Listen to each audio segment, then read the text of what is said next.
This episode of the Better Two podcast is brought to you by Kitty Mystic and M.Needom, author of My Days with the Dark Muse, as well as Love is Worth Waiting For.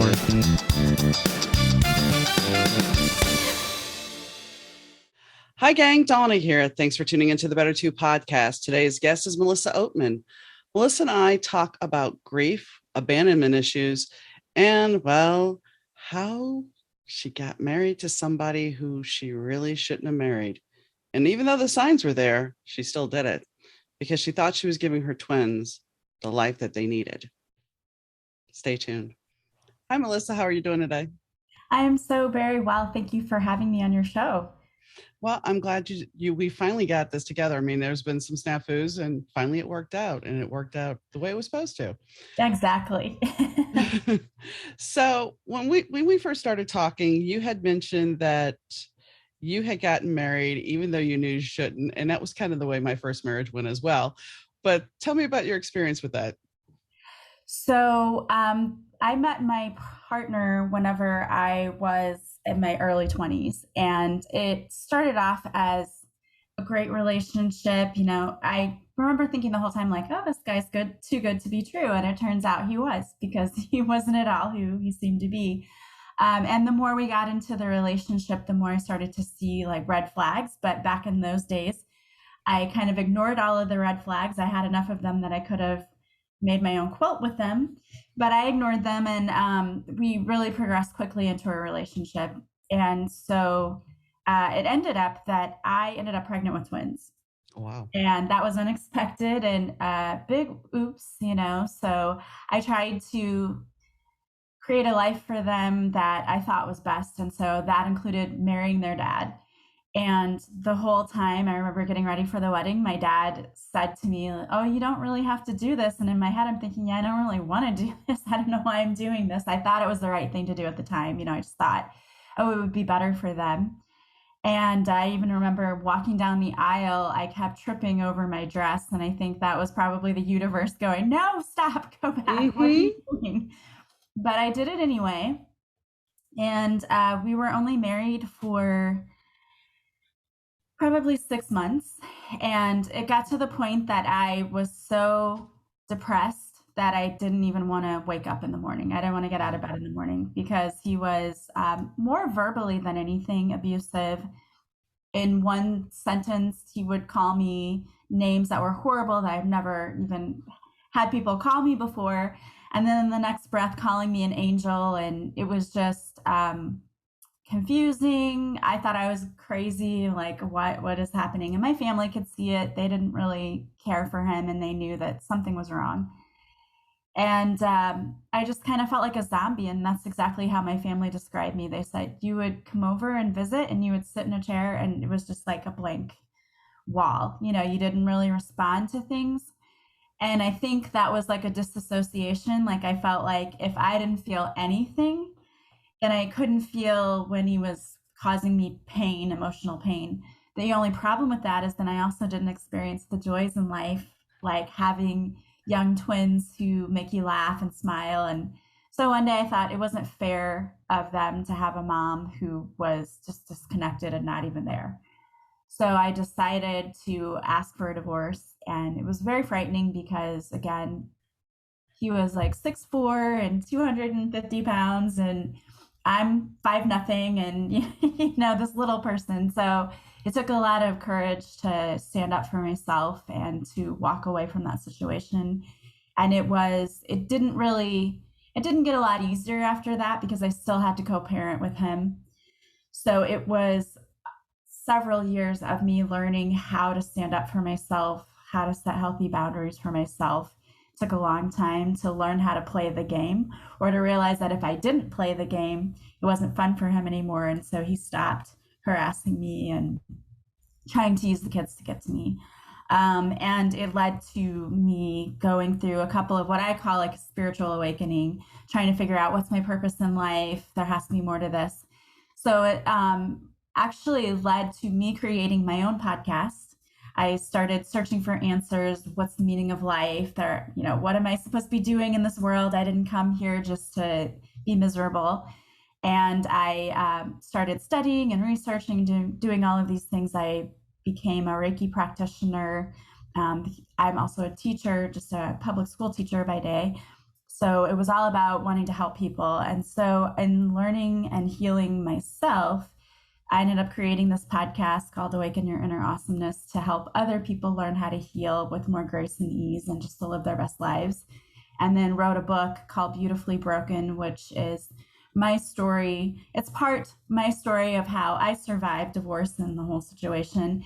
Also, there's humor in it because I believe that humor is really healing. My friend said that I was the first one bringing all of the Karen jokes because I do have a lot of them in my book, but also bringing tools and tips that I learned along the way to help me heal and realize I had to love myself before I could have anyone else love me. I had to really get to know myself, love myself, and heal the deep inner wounding that I had from childhood. So it's been quite a journey. Which that's exactly what I was going to ask. It's like, what kind of childhood wound did you have that sets you up for this marriage? Because when we make that leap into that first marriage, most of the time, if we do it in our early 20s, we don't really have a full concept of who we are.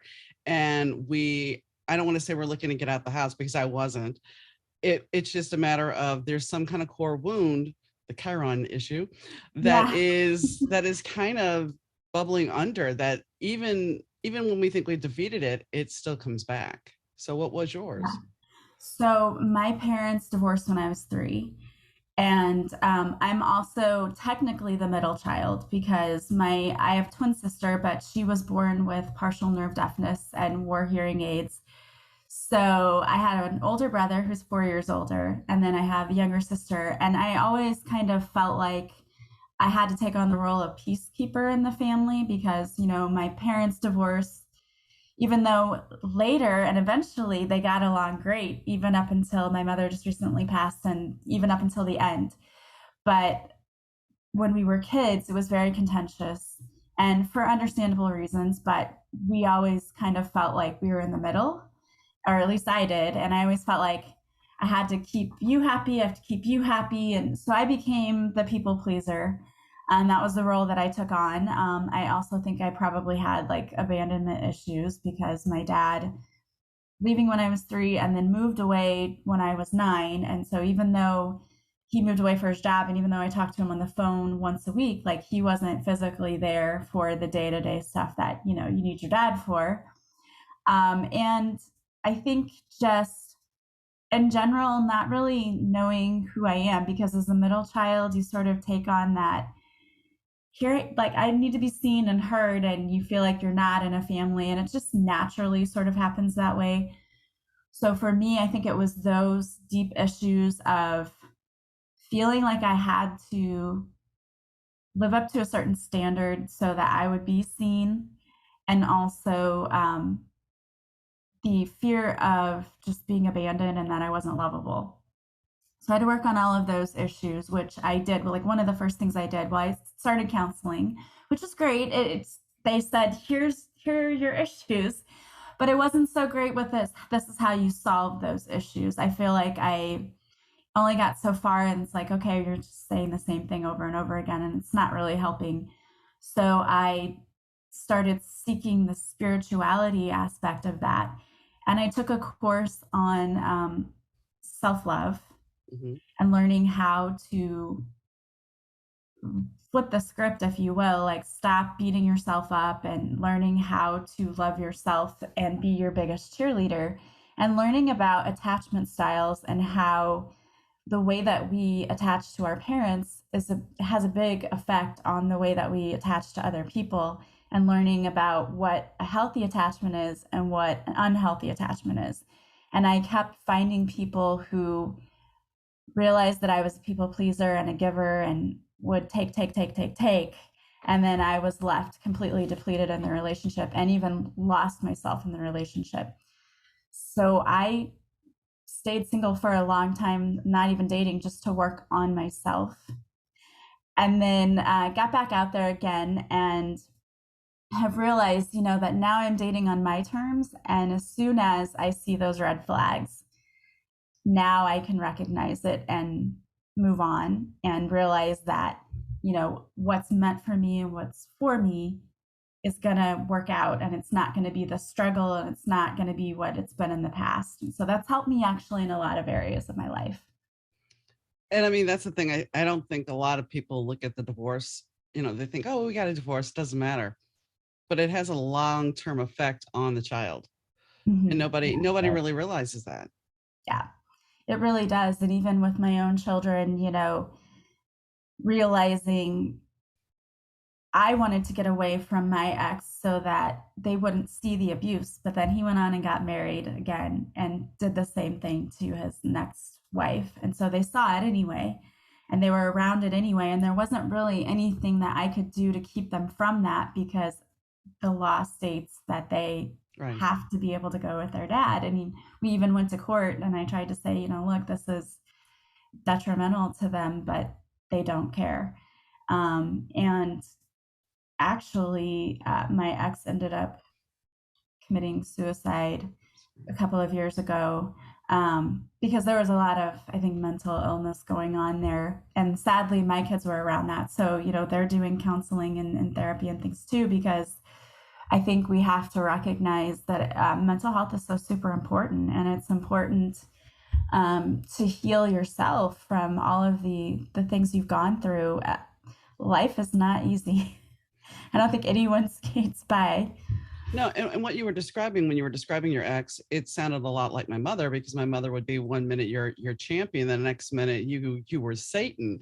Not Yeah. that drastic, but I mean it was along those lines. And ultimately she did what your ex did. Ultimately she did take herself out. And that's a whole nother battle. And especially when you're a kid, that's like the biggest form of abandonment you can get. Yeah. Yeah. And I am so sorry to hear that. And I do know how tragic that is and how hard that is, because, and my kids, when that happened too, they were so conflicted with, I love this person because this was my dad. And also, I hate this person because this is what he did to me. And it's really difficult to have to watch your child go through that too, and try to be there for them. And it sucks to know that decisions you made kind of contributed to that, right? Like, oh, I didn't have to put them in this situation. But also, I'm a big believer too of not looking back on our past with shame and regret, because there's nothing you can do to go back and change anything that's happened in the past. But what we can do is take those lessons and say, okay, this happened. What did I learn from it? And how can I take that? And how can I make better decisions in the future? How can I help myself in the future? And I think that's really the important thing to do. Right. And I mean, when I look back at the 20-year-old me, one thing I swore, because I married my first husband when I was 26, even though we lived together 3 years prior. And we had his two stepkids. And I swore that I never wanted to put a kid through what I went through with a divorce. And we were married less than a year. Formally, we were married longer than that because both of us drug our feet about the legality of who was paying for the divorce. But I had to walk away from the kids. And I know that that caused them an abandonment trauma, which I didn't want to do. But I ultimately had to do it for myself. So I understand your side of the story. And when I look back, which has been a real hard thing now, all of a sudden it's like being placed in front of me that you have to look back at these wounds and look at the choices you've made. And the abandonment issue is something that's really real with more people than, everybody's like, well, maybe you have that if you were adopted. Well, yeah, some adopted kids have that, but you can have a normal family life and still feel totally abandoned and alone. And I don't think we look at those things. We just think that you should buck it up and keep going. And the fact of the matter is that those wounds will ultimately make your choices.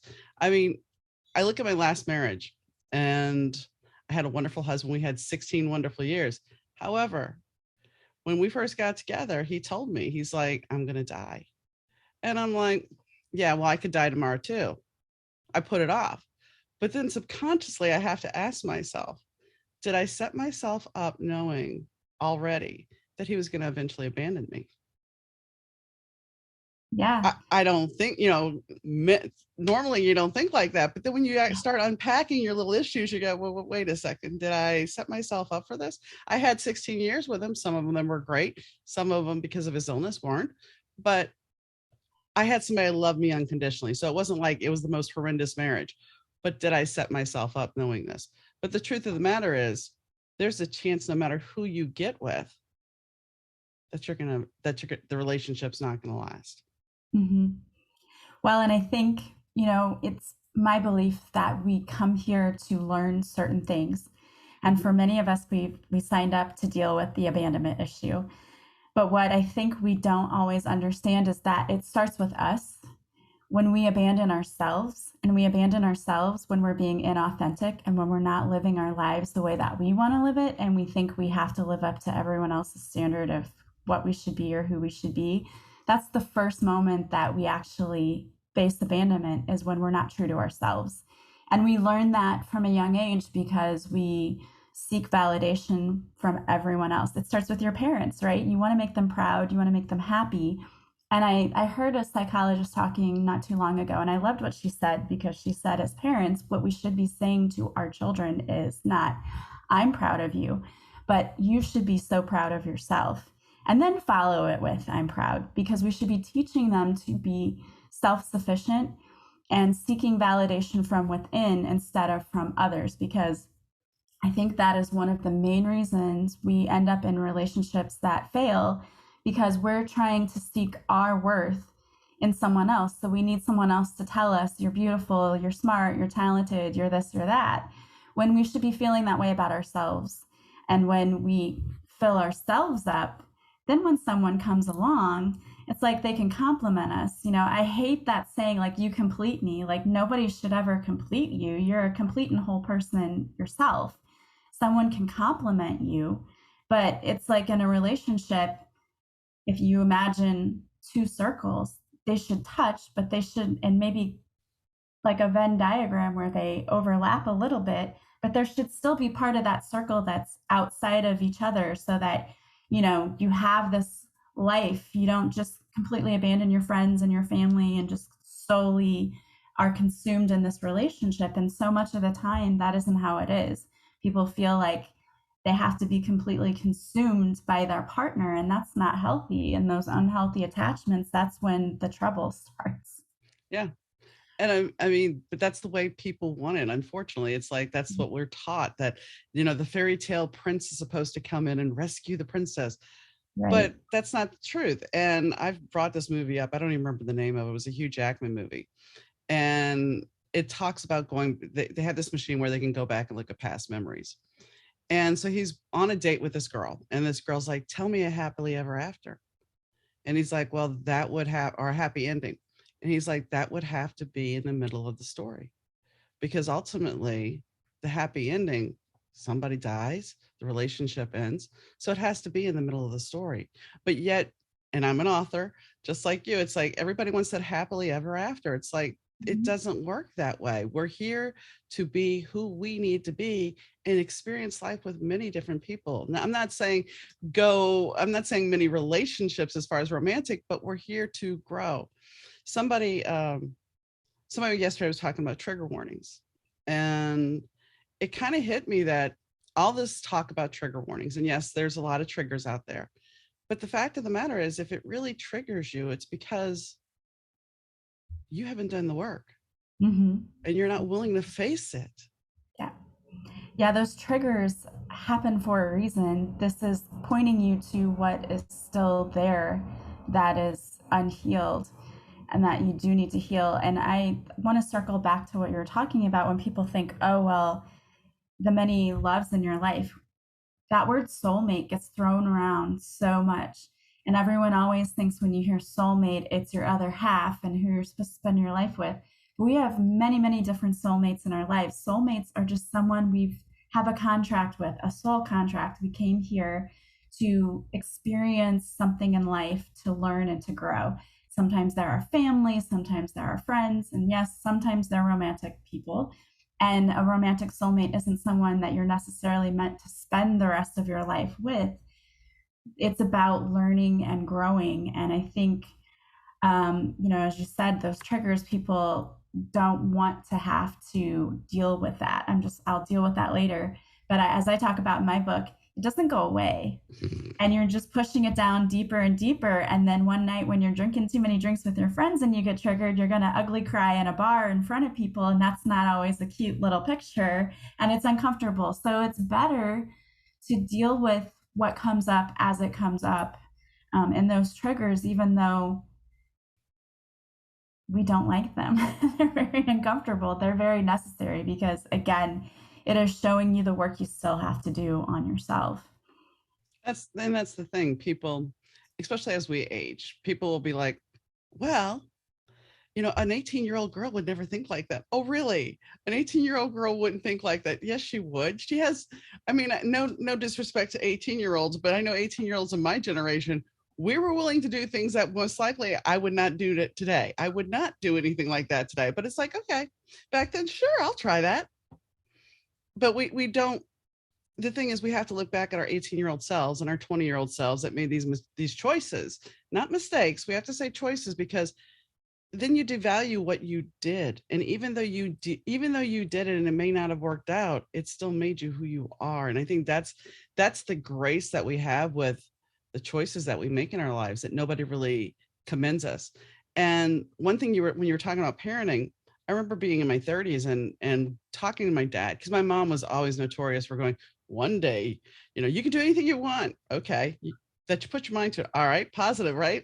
And then she'd turn around and say, you're going to fall flat on your face one day. Okay. So I remember being in my 30s. My mom was long gone. And I remember being in my 30s and sitting with my dad. And I'm like, Dad, are you proud of me? And he looks at me and he goes, why does it matter? And I was just like, what? I said, what do you mean? He goes, why does it matter? He's like, you have a roof over your head, you have food, you have a car, you have a job. What does it matter if I'm proud of you? I'm like, well, what happens if I fall on my face? He goes, you get up, dust yourself off, and keep going.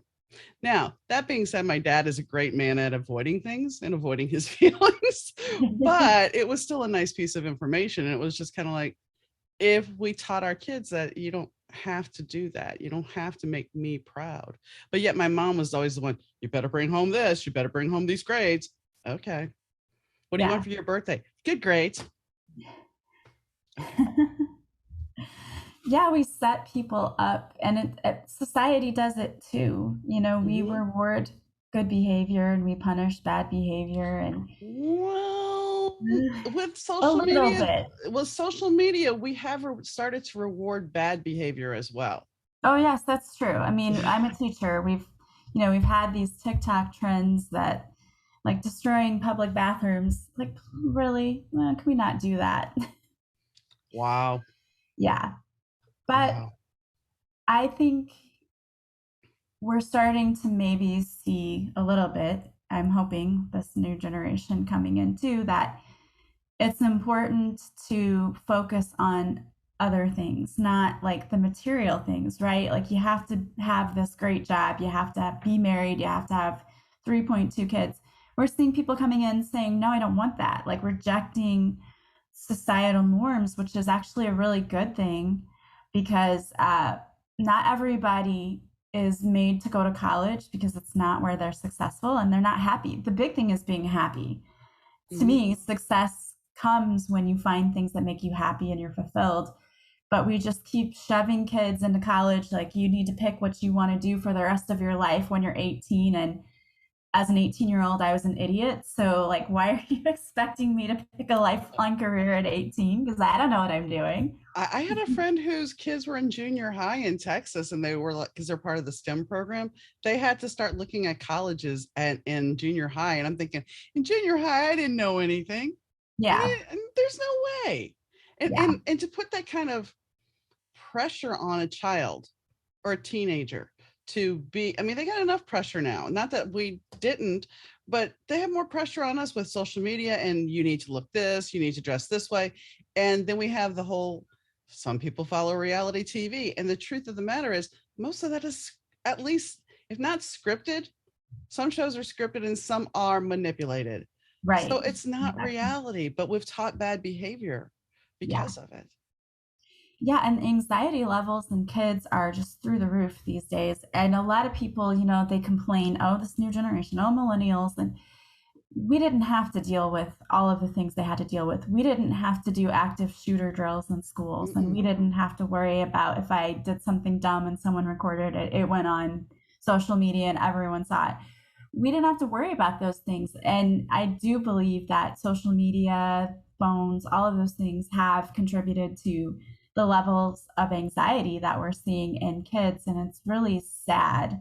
And I think that, focusing on the wrong things in schools is also sad. We should be teaching them how to deal with emotions. We should be teaching them how to be mindful. We should be teaching all of these things because that's what's going to really help them in today's world. I mean, there's so much going on right now. And, we come from a generation of people who really didn't deal with their emotions, and we see where that's gotten us. Yeah. It's not a good thing. So I think that is something that, we should be teaching more of those things in school, and teaching kids how to be more empathetic and how to really build themselves up, how to love themselves. Because, we know Mm-hmm. that kids come from environments sometimes you're like, oh my gosh, I can't believe the things they have to deal with. How are they expected to then learn on top of that? I mean, I was at one point, I was at an all-girl Catholic school. So, this is a private school, it costs money. And all my friends had really nice houses and stuff. And I lived in a shotgun house. And at one point, it was a rental, we had a hole in our bathroom floor where a rat came through. But yet, I would never tell my friends. I would always act like, yeah, everything's fine. But the truth is, there was a lot going on that people didn't know. My grandma and I used to have to walk to the laundromat. I mean, but you don't put that image out there because you want to be liked. Yeah. You want to be you want to be known in it. And being in a private school, I will say this, it was easier to deal with how to dress in the morning because you had a uniform. Going to public school for my last 2 years and moving to a different part of the state, I suddenly have my mom's hand-me-downs. I had acne and I'm suddenly with boys again. And I have not a concept on how to do any of this. And when you get picked on and you really want to have that comfort from your mom, you know, all she does is go, well, I got my own problems, and slams her bedroom door in your face. You're like, okay, so I got to figure this out. And the thing is, I think kids nowadays with all the, I mean, parents are distracted. A lot of parents are distracted, and I'm not knocking them, but between their bills, what's going on in the world, watching TV, being on their phone, it's hard being a parent nowadays. And so, how do you find that balance to be a parent and still, and have your kids' needs met? That was a big question that's been posed to me recently: is were your needs met? And you have to really look back at your life and go, were my needs met as a kid? Were my needs met as a teen? And what was lacking? And then figure out how you fix that for yourself now. Yeah, exactly. And a lot of people don't even know what their needs are. They don't understand what would make me happy. If you sit down and ask somebody if you could have the perfect day that would just make you incredibly joyful, what would that entail? And a lot of people don't even know. Like, if you had unlimited funds and you had unlimited time, what would you do with yourself?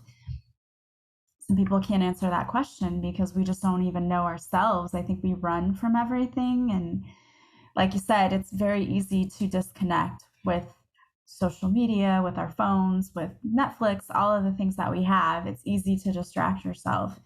So, a big part of, I think, living a life that is joyful, that you feel fulfilled, is getting to know yourself, because we dishonor ourselves so many times by doing things we don't want to do that really don't make us happy. We get stuck in jobs that are dead end jobs. We hate going to work every day. We get stuck in relationships where we don't even want to look at our partners anymore. There's just no communication, and all of those things happen because we aren't really honoring who we are and who we want to be. And sometimes it is because we don't know who we are. True. And social media allows us to create this image of, oh, look at the smiling face. I'm here with my husband, or I'm here with my wife. Yeah. But are we really happy?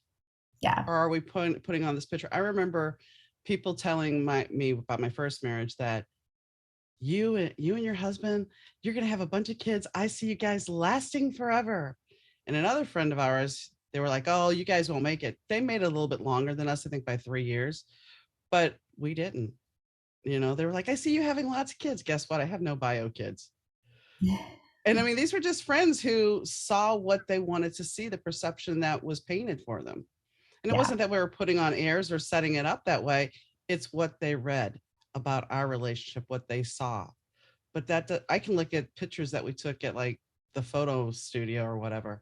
And the girls and I are connected, but my husband's totally disconnected. Yeah. And it's like, okay. And that's the thing. I mean, people generally don't put their worst side out on social media. So comparing others is just a futile activity because you're not on the same journey. You don't have the same path. It's okay to say, I know I want these things for myself, but not, oh, I want so and so's life. You don't know what's going on in their life behind closed doors. And oftentimes, if you look at somebody and say, oh, I want that, and then a couple of months later, everything falls apart for that person, and you think, wow, I had no idea, because nobody puts on Facebook, my life sucks and I hate everything about it. I mean, some people do, but most people are not going to put that on social media. So we really only see the really good things and that are happening in their lives. When my husband, when he died initially, because he died a couple of times, when he died initially, the easiest way to do this was on my personal Facebook page to tell our friends and family what was going on instead of making multiple phone calls. I made a video and I deleted the video eventually, but it was easier for me to do that. But I didn't put it on Instagram. I didn't put it anywhere where it was public. And Yeah. that's the thing. You have to hide that. And I had a guest on the show who when he was 14, he wanted that perfect Facebook picture. And then he decided to take a flying leap off a building and he ended up being paralyzed Wow. because once he got that picture, he still didn't get the gratification that he wanted. Yeah. And that's the thing. We created a society that's instantaneous. So we always want that instant gratification. And when we're talking here, it's like, I remember being a little kid. Now this is really, and we didn't have cable at first. And so the TV went off at midnight with the flag and taps being, and that was it. There was no entertainment. And so nowadays it's like you can't sleep, you can get up, you can read, which we could read back then, but you got to go dial exactly what you want to watch on TV. Scroll through TikTok. While TikTok, I do have an account and I do readings on there. It is a time suck. It really is. Out of all of them, because you can just get sucked in so easily. Yeah, it really is. In fact, that happened to me last night because I couldn't sleep. I was like, oh, okay. And for me, it's always like animal videos because they always make me laugh. I feel better. Animals are really amazing creatures. But yeah, we can avoid anything. And I think a lot of people do. I think we get into these behaviors like if you're addicted to shopping, addicted to drugs and alcohol, we're doing these things because what we're really truly trying to avoid is sitting with ourselves and facing everything that's happening. It really hasn't been that long since my mother passed. She had pancreatic cancer and passed in January. And we had like a year and a half that we knew, and we tried to do everything, and she tried to fight. And at first they were like, yes, you can beat this. And then it was too much for her body. And it's easy to bury your head in other things to avoid having to deal with the pain. But I always tell people the pain doesn't go away. Like, it's still going to be there. And when you're grieving, it's like, I like to consider it to be like waves, like the ocean. Some days it's very calm and gentle, and you think everything's going to be okay. Like, I can get through this. And then the wave comes crashing in. And one day you feel like, how am I supposed to get through the rest of my life with this happening? And it's a difficult journey, but it's important to go through the journey. And there are so many tools that can help people. But the biggest thing is feeling the feelings that you're feeling, actually experiencing the emotions. Because when we don't, they sort of collect in a reserve deep down inside. And then those lovely triggers come up. And then we're so overwhelmed with the emotion that we don't know what to do with it. Right. But if we're, dealing with it all along, it makes it a lot easier to deal with. And there's also mindset is a big thing too. We can look at life as this wasn't fair. I'm so angry this wasn't fair. And yet it's perfectly normal to feel that way when bad things happen to you. But if you stay in that place of this isn't fair and the victim, you're going to keep finding more and more things about your life to feel like you're being made a victim of.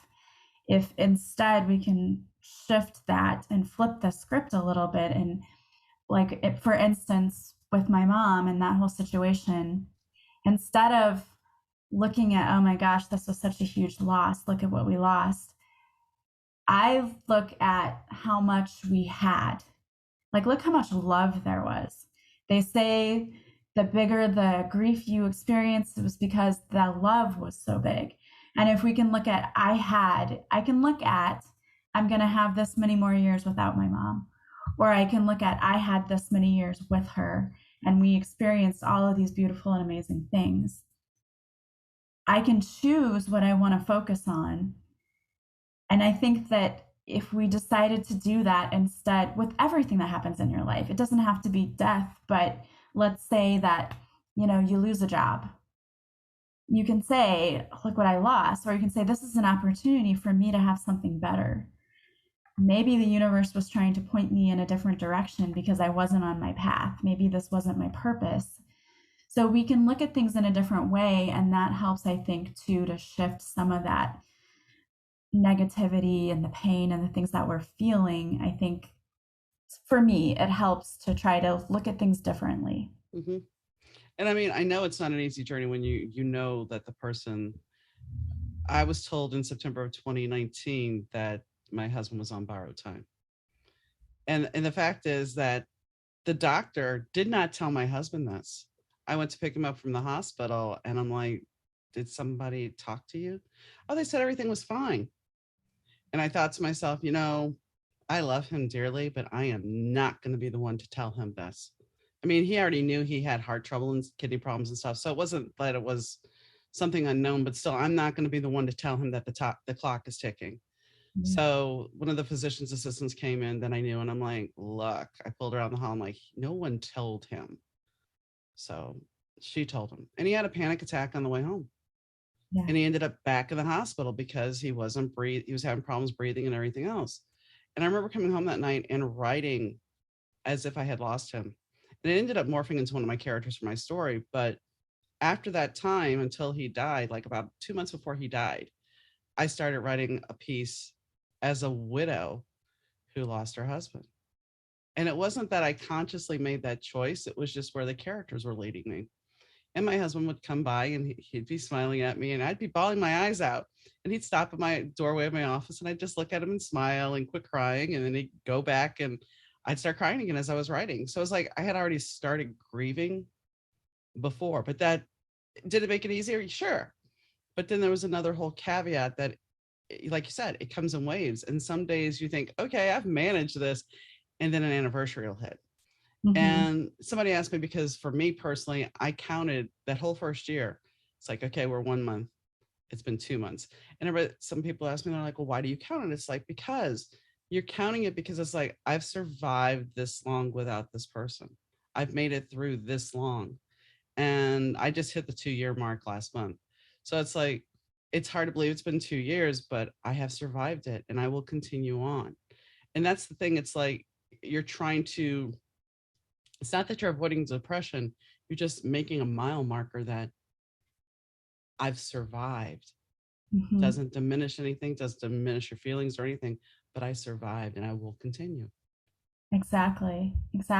And that's a very difficult thing. With my mom, no one said you have this amount of time, or, and They then didn't.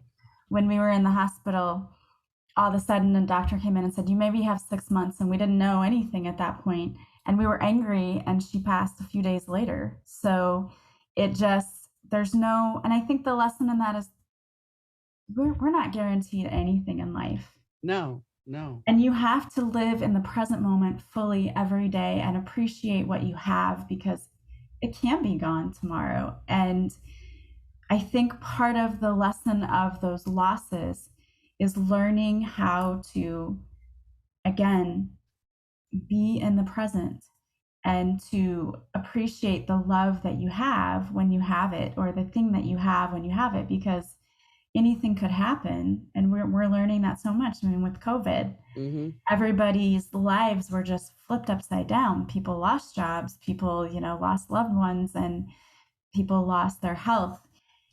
It's really a wake up call that we need to be living more mindfully and really making the most, while we're not just going through life on autopilot. I Right, think right. so many of us are going through life on autopilot, and that's not living. You're not No, living, you're just surviving. no. And I mean, when you were talking about your mom, it's like for my husband, when they told us he was on borrowed time, it got to a point and I didn't realize the anxiety I put myself under. Nobody thinks about that. Nobody thinks about, but there's the fact of I go to bed at night and it's like every night when every morning when I wake up, it's like, okay, is this going to be the time I wake up and he's gone in the bed with me? He didn't pass like that, but it's like one of those things. And going and on to that statement is my grandmother. Um, I went down to see my grandmother. She was in New Orleans. She had fallen and they were vacuuming blood out of her lungs. She's talking to her mother.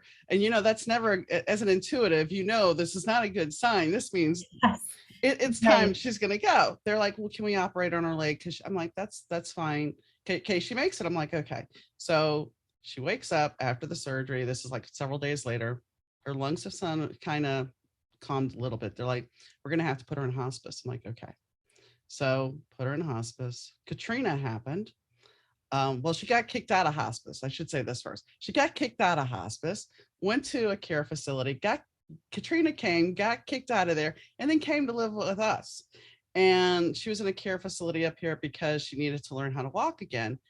And anyway, long story short, she survived a year and a half after that diagnosis of she most likely is not going to make the night. And I often look at it this way. She died about a month and a half after I married my husband, my second husband. And I think a lot had to do with she kept fighting because she would tell me all the time, I'm going to die. I think she fought because she wanted to make sure I was okay. So I think that's another thing about us. Sometimes we find that resilience in ourselves to keep going because we want to make sure everything is okay. Yeah. Yeah, they talk about that all the time. I was just watching a special last night on near-death experiences. They've always fascinated me. What people see and when they come back, and in all of them, the people were told they had a choice. That they could go or they could come back, and it was up to them. And it's interesting because they all describe being in a place that was so blissful and so joyful and so peaceful. And you think, why would you want to come back from a place like that? Because sometimes Earth is definitely not joyful and blissful and peaceful. But most of them said they knew they had to come back because for some of them, I saw my children and I knew that they still needed me, or I still had to help with this or with that. So it's really interesting to see people who fight and are resilient and will come back, and people who, and it's understandable if they've been fighting a long time, who wouldn't want to just surrender. And that's another thing that I think maybe can comfort you during the grieving process too, is understanding that the person we lost is blissful and joyful and happy and having a wonderful time. We're the ones who are struggling with it. And I always think about this, oh, I would love to have my mom back, but I would never want her back sick. I would Right, never want her to come back and be hurting or in pain or right. miserable. So I'm happy she's where she is.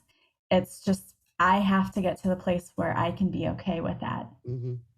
The first dream I had after my husband passed, he's like, "Hi, honey, I'm home for dinner." I'm like, "Okay, what do you want?" He's like, "A bologna sandwich." I'm like, of all the things. Yeah. But I had a lady on, Kalea, and she has had several near-death experiences. And she wasn't given the option a lot of the times. It was just like, your job is not done. You're supposed to go down there and help people, so your job's not done. So bye. I mean, you're given this nice little few moments of grace, and she said, she was faced with reviewing her life as well. Hmm. Yeah, So I've heard that very commonly, and I did a podcast episode about what is a life review, and that's really interesting. But last night, the people the show I was watching were talking about how it wasn't done in judgment. It was just a very right, comfortable watching over your life. And I think, and of course, I know sometimes have big religion to think for this, but many people are afraid of death. They just fear it. And I know my mom did. She was afraid. She didn't want to die. And we kept talking to her. She was a very spiritual person, and but grew up in church her whole life. And we kept telling her, it's not like what the church tells you, yeah, maybe you've made mistakes. Maybe you didn't live your life perfectly. That's okay. It's not going to matter. You're still going to go to a place where you're going to be welcomed with open arms, and you're going to feel love and peace and all of that. And I think that a lot of people are afraid of that. They're afraid of what happens because we're afraid of the unknown, which is natural. But I think a lot of people still have this idea that you're going to hell and you're going to burn and it's going to be horrible. And I just wish we could get maybe past that stigma of that's not really what it's about. I mean, we're all learning. It's all a journey, and we're all here learning. and I mean, personally, I believe that reincarnation. I think that we have reincarnated, and that's how we keep evolving. But we are Exactly. taught, the organized religion, for the most part, teaches us guilt and shame. Right. Everything is guilt and shame. But the funny thing is, if you pulled back the curtain, these people have done some more atrocities than we ever could. Somebody actually shared a meme yesterday, and it was to knock religion, and it was a meme of Dorothy and pulling the curtain back on the Wizard of Oz. And when you think about it, that really does make a lot of sense. Yeah. I mean, the purpose, I think, a lot of times is just to control people Hmm. and for power. And there's so much you could talk about with religion that probably we shouldn't get into, but it'd be Yeah, a I long, understand long completely. show. Yeah, we could get in trouble. And Yeah. I've said some things on here, I'm sure. So I've talked to people of different faiths. I have an episode that hasn't come out yet where I talk about reincarnation with this gentleman. And he talks about how, there's a darker side that controls everything, that controls the media and everything. And they want us to feed on that negative energy. And if we actually all got together and sent love out, this world would be a much better place. But we all get caught in the fear and the worry constantly because that's what Hmm. we're taught. Exactly. We are. I mean, that is what sells is fear. That's what sells in the media. And it's true. I actually take breaks. I don't watch the news faithfully and regularly every night. I just kind of check for updates here and there, but I don't because I don't want to feed into the fear, and I don't want to feed into it's horrible to see all of the people who are just spewing hate. And that's not what we're here for. We're here to raise the entire vibration of the collective. And the only way to do that is with love, because love is the highest vibration. And if we would remember, we're all one, we're all here to help Well, one another. well, that's what's so funny. Star Wars is so popular, but they really miss the whole fact that the Force, it's what surrounds us, combines us, brings us together. Wait a second. The same thing. And I've talked to a neuroscientist. Same thing. We are all connected. You and I both agree on this. It's like people don't see that though. They want to they're so stuck on, I have to be right. Right. Well, Right. why? Why? And if it's different, you're Mhm. wrong, I'm right. It's very, it's a complex issue, but we can disagree on things, Mhm. still not hate each other. Right. We don't have to agree 100% on everything. And you have to resonate with what your truth is. But also, in doing so, we have to be more cognizant of if what I'm doing is hurting people or is it helping people? Right. Even in when you vote, when you go out and you do that, we have to be more aware of, are these policies helping the general public? Or are they hurting people? We have to really be aware of what we're doing, because I think, again, we get into that mindlessness. They call it the rat race. You're going to work, you wake up, you go to work, you come back home, you rinse and repeat, you do the same thing every day, and you go on autopilot. And then we're not realizing how little things that we're doing might be hurting other people, or how things that we do help other people. Even just smiling and saying hi to people, holding a door open, doing something kind, that causes a huge ripple effect of positivity. And in the same respect, flipping someone off if they cut you off on the road, or, saying something mean to someone, also has the same ripple effect, but it's usually a negative ripple effect. And so what are we wanting to put out into the universe? Are we wanting positivity because it ends up coming back to you? Or are we wanting negativity because that comes back to you too? So we have to be more conscious about what we say, what we think, what we do. And people, when they look at karma as just that. They look at it as positive or negative. Karma also is when you have a point in time that is supposed to be fated. There's so many different ways of karma. And, you have organized religion that screams about offshoots like Wicca. And the fact of the matter is, one law in Wicca would really help everybody, because whatever you put out there is coming back at you threefold. So if you really were practicing that, you might think about what you're doing. And that's got a lot more attachment to it than, oh, I'm going to hell. Yeah. Yeah, it absolutely does. And also, I want to point out that often we create our own hell. Here on earth, we create our own hell with our thoughts. When we're constantly thinking, I'm a victim, life's not fair, nothing good ever happens to me. Well, if you believe in the law of attraction at all, or that we're energy and that the vibration we put out matches what the universe puts out, and if you're putting all of these negative things out there, the negative is going to come back. Then if you're constantly thinking that only bad things happen to me, well, you're calling more of that in, or at least you're focusing on that. You're going to see more of that, instead of focusing on all of the blessings that you have, or all of the ways that, life has been good to you. Like, look, I have these beautiful children. Look, I have this amazing podcast.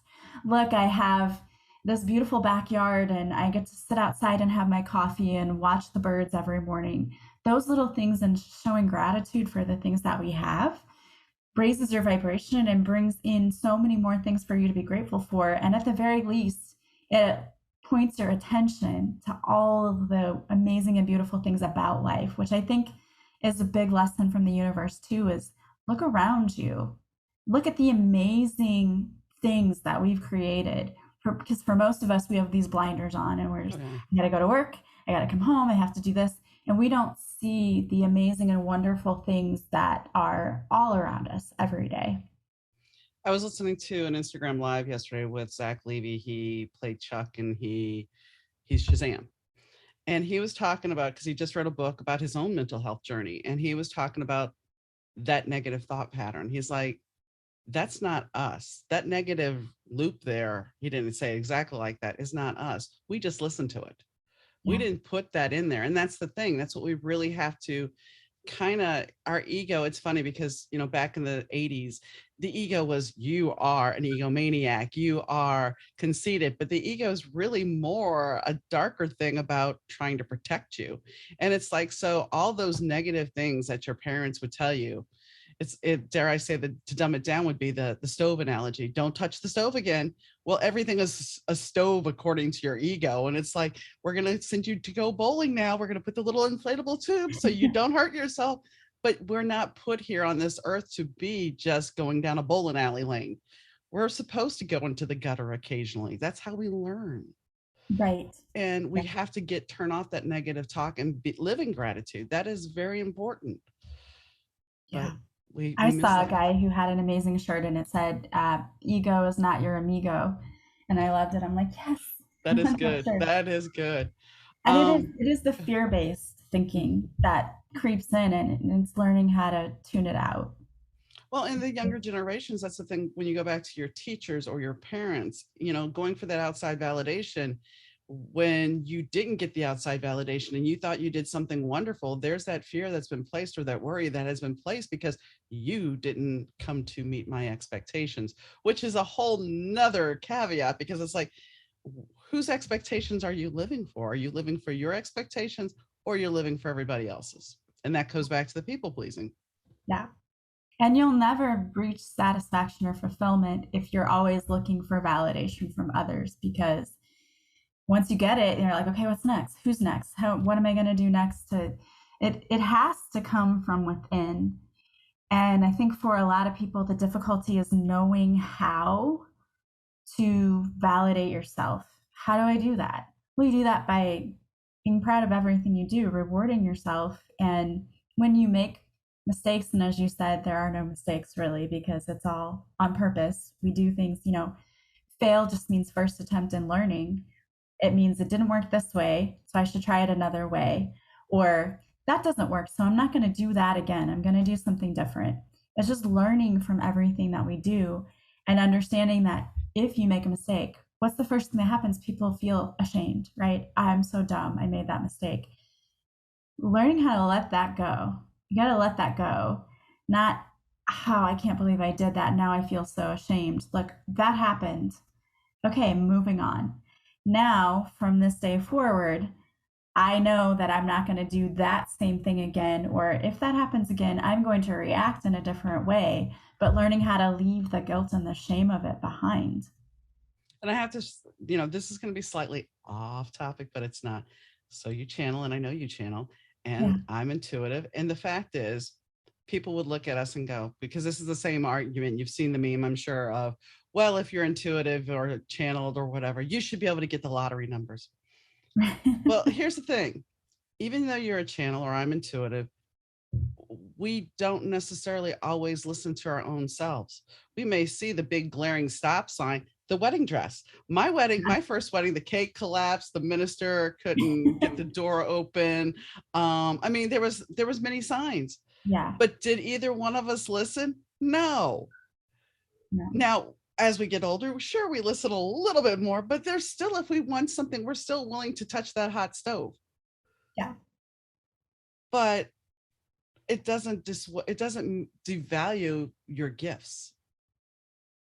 Yeah. And it's easier, honestly, for me to channel for somebody else than for myself. Mm-hmm. Because that ego will step in and say, what, is this really what you're getting? Or are you just making this up because it's what you want to do? So we have to battle with that too, which is why it is easier when you're working for somebody else and you're trying to channel for them than it is for yourself. And I'm not saying that we don't get the signs. Like you said, we do. They're there. They're glaring. But it's like that one meme where the girl's like, universe, give me a sign. And there's a stop sign laying over on her back. Mm-hmm. And she's like, okay, but is that it? Like, no, that was the sign. Yeah. Or is he coming back? Dump him. Yes. Yes. I had a client get very angry with me. I wanted her money back because I didn't say what she wanted me to tell her, because I'm not going to. I'm not going to just tell you what you want to hear. And that's okay. I refunded her money because I was like, whatever. I want people to be happy, but I'm not going to just sit here and lie and tell you, everything. If I don't get something, I'm not going to just make it up and tell you. Like, I just say what I'm being given. And a lot of times I think people come when they're not ready to hear what's being told. I think, we have to be ready to accept the truth sometimes too. And I think a lot of people would rather live with a lie and false hope than really understand the truth and be able to work forward now, knowing like, okay, this relationship is DOA. It's not coming back. So do I sit here and waste my time wishing that it would, or do I move forward and try to find something better? Right. And it's much easier to sit there and cling to the past. It's much easier that way. Yeah, I was comfortable with that relationship where I wasn't really that happy anyway. So I want to go back to that. instead of I have to now put myself out there, meet new people, and could possibly meet someone way better, because we often think too small for ourselves, and the universe wants better things for us, and we're just willing to accept things that are just okay. I mean, I remember being the girl when my ex-husband called me. I was living up here and he was in Texas. He's like, we could get back together. And I was like, I don't know about that. And then seeing him, like, I think a couple of years later, and he gave me a hug, and all I could think was he still smelled the same. And it wasn't a good smell. It was just one of those things where it's like, and so I told my stepdaughter, and she's like, well, he still hung up on you. I'm like, that's nice. I've moved on. It just, sometimes you just have to cut that contract that I'm done with this. I'm not.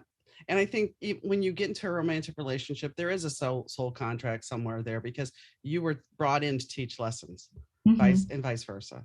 So. Yeah. And you agreed as souls to come in and to learn that. But we also have a little room. We also have free will.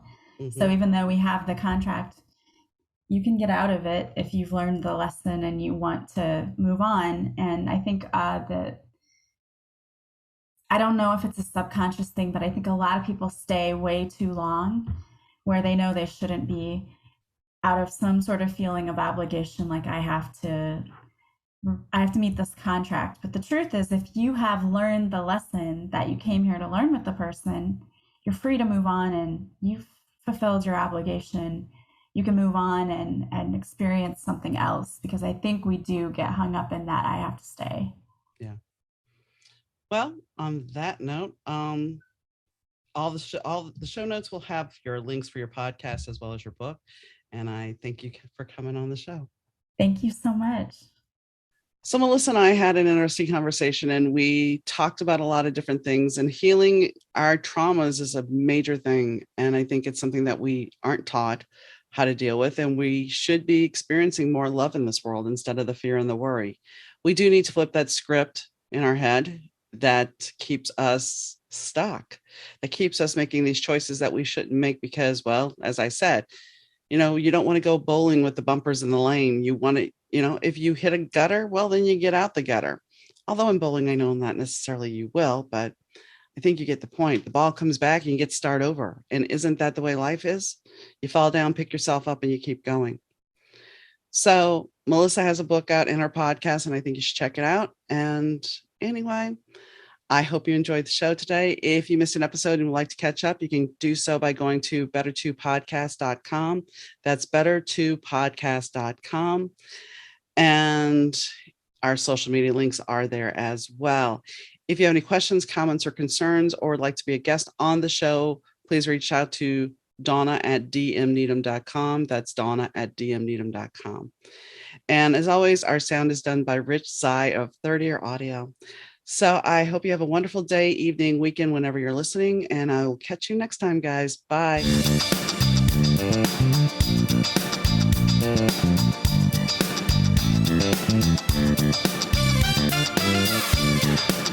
The Better 2 podcast is mixed, edited, and produced by Rich Zai of Third Ear Audio Productions.